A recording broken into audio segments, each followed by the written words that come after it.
कांग्रेस उम्मीदवार तेजपाल मिर्दा का ऐन वक्त क्यूंसर का टिकट होने के बाद अपने समर्थकों के साथ क्यूंसर पहुंचे। वहीं शुभ मुहूर्त के साथ क्यूंसर में पहुंचकर अपना नामांकन दाखिल किया। रिटर्निंग अधिकारी पूनम चौधरी के समक्ष नामांकन दाखिल किया। इस दौरान उनके समर्थक सहित मौजूद रहे।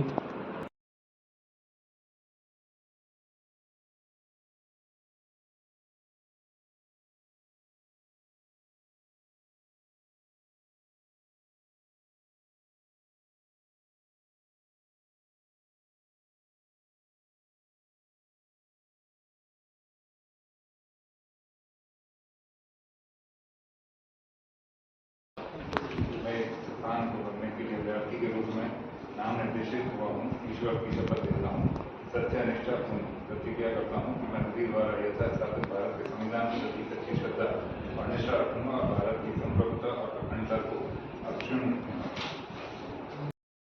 ये क्यूंसर में आपकी जीत को लेकर आप किस प्रकार से देखते हैं? देखिए, जीत तो कांग्रेस पार्टी के सिंबल पे जैसे भरोसा पार्टी ने मेरे पे किया, सर्वे करवा के किया, और वैसे जीत निकालने वाली जनता है जो पिछले 20-25 सालों से त्रस्त है, परेशान है। मुझे पूरी उम्मीद है कि जनता इस बार 100% यहाँ के लोकल प्रत्याशी को, जो पिछले काफ़ी टाइम से घूम रहा है, यानी मैं कांग्रेस के प्रत्याशी को जिताएगी। सर, क्या रहेगा आपके चुनावी मुद्दे? चुनावी मुद्दे एक्चुअली यहाँ पे क्यूंसर का अगर ओवरऑल देखा जाए तो जो पिछले 15-20 साल से जो चुनाव हुए हैं उनमें क्या प्रॉब्लम रही है कि जो भी प्रत्याशी रहे हैं वो एक दूसरे के ऊपर गाली गलौज करना या फिर थूक उछालने वाला काम रहा है, जबकि जो ग्राउंड के मुद्दे हैं वो किसी ने डिस्कस ही नहीं किए। मेन मुद्दा जो रहता है वो पानी का रहता है, लाइट का रहता है, या युवाओं के रोजगार का, एजुकेशन का रहता है। आज यहाँ पे अगर अपन देखें तो लाइमस्टोन के सबसे बड़े भंडार है, पर जिनके भंडार हैं, सपोज जिनका खेत है, वहाँ पे भी मेजर में लीजें हो गई और नई नई जो इंडस्ट्रीज आ रही है, कोई भी यहाँ के लोकल नेटिव्स को जॉब या फिर उनको रोजगार नहीं देता। तो ये आज तक ना तो किसी ने मुद्दा उठाया, ना उनको इतनी नॉलेज। तो मैं ये सोचता हूँ कि भाई जो सबसे प्राइमरी रिक्वायरमेंट है, यहाँ की सबसे जरूरी चीज़ है, वो है रोजगार। तो जो युवा है उनको सबसे पहले रोजगार मिले। सर, ज्योति मिर्दा क्यूंसर से भाजपा प्रत्येक समर्थन में प्रचार करेगी तो क्या रहेगा इनपुट? वो देखिए, पार्टी का अपना रहता है, उनकी विचारधारा भाजपा की है तो वो भाजपा से प्रचार करेंगी, और मेरी विचारधारा कांग्रेस की है तो मैं कांग्रेस की तरफ से कैंडिडेट हूँ, मैं कांग्रेस का सपोर्ट करूंगा। क्यूंसर क्षेत्र में मिर्दा परिवार को लेकर नाराजगी है कि चुनाव के बाद मिर्दा परिवार उनके बीच मौजूद नहीं रहते, इसको लेकर आप क्या कहें? ये आपने बहुत अच्छा क्वेश्चन पूछा है।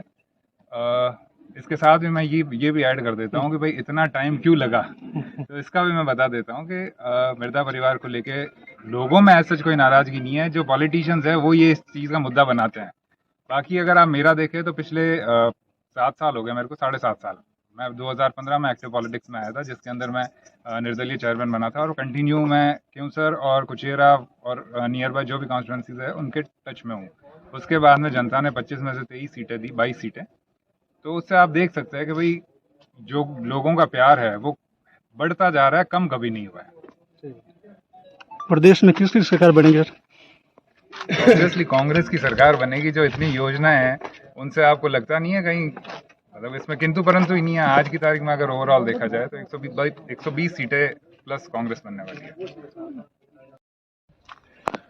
कांग्रेस प्रत्याशी ने तेजपाल जी, हमारे जो चेयरमैन है कुचेरा, बहुत ही सज्जन पुरुष, विकास पुरुष है। कुचेरा को आपने बहुत सारे काम दिए हैं। इसी तरह मुझे लगता है पूरी हमारी जनता 36 कौम का एक ही नारा है, अब की बार तेजपाल जी कम से कम 50,000 वोटों से जीतेंगे और हमारी क्यूंसर में पूरा ऑल ऑफ राउंड, चाहे पानी सड़क का ले लो, बिजली का ले लो, सारा कार्य करेंगे।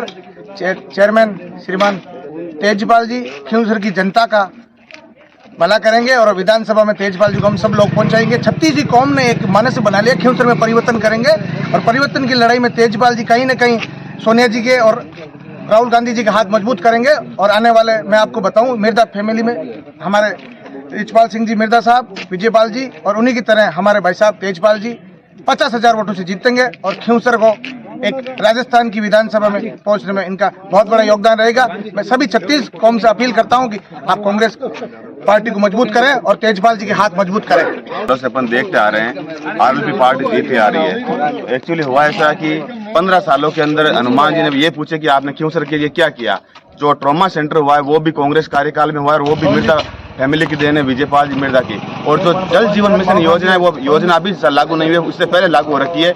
इसका बजट भी कांग्रेस के कार्यकाल में सैंक्शन हुआ है। महिला कॉलेज का देख लो आप, महिला कॉलेज की भी जो घोषणा है बाकायदा विजयपाल जी मिर्जा ने अपने प्रयास से करवाई है। आज तक उन्होंने अगर फैमिली ने कोई भी पॉलिटिक्स की है, एक मिनट रुको यार, हनुमान जी बेनीवाल या आरएलपी पार्टी ने राजनीति की है, या तो उन्होंने एक ही राजनीति की है, तुष्टिकरण की राजनीति, या तो उन्होंने युवाओं को भड़का के भाई धरने प्रदर्शन करवाना। धरने प्रदर्शन में भी क्या है, जैसे अगर कोई किसी की डेथ हो जाती है करंट से तो बाकायदा जो बिजली विभाग को 5 लाख का मुआवजा दे रहा है, तो आपको ये धरना प्रदर्शन की कहाँ की जरूरत है भाई? आज तक इन्होंने जितने भी धरने प्रदर्शन किए उनको पूछो कि आपने प्रैक्टिकली कितना मुआवजा दिलवाया। और दूसरी सबसे बड़ी बात है कि जो और भी तुष्टिकरण की राजनीति ये है कि जैसे युवाओं को उकसा कर कहीं पर पथराव करवाना, उनके ऊपर मुकदमे लगवाना। खियूंसर महाविद्यालय कॉलेज के वाइस प्रेसिडेंट है रामनियाज जी, उनके ऊपर मुकदमा लगा हुआ है, आज वो गवर्नमेंट जॉब से वंचित रह गए। कई ऐसे युवा है जिनका मतलब पूरा कैरियर बर्बाद हो चुका है। और रही बात आरएलपी की विचारधारा, हमेशा से एक ही चीज रही है कि युवाओं को उकसाओ, और दूसरी बात कि जो आम पब्लिक है उनके मुद्दों को, मेन जो मुद्दे उनको भटका के और ओनली फॉर ओनली उकसा के और गलत तरह की राजनीति करनी, यही उनकी विचारधारा रही है हमेशा आरएलपी पार्टी की।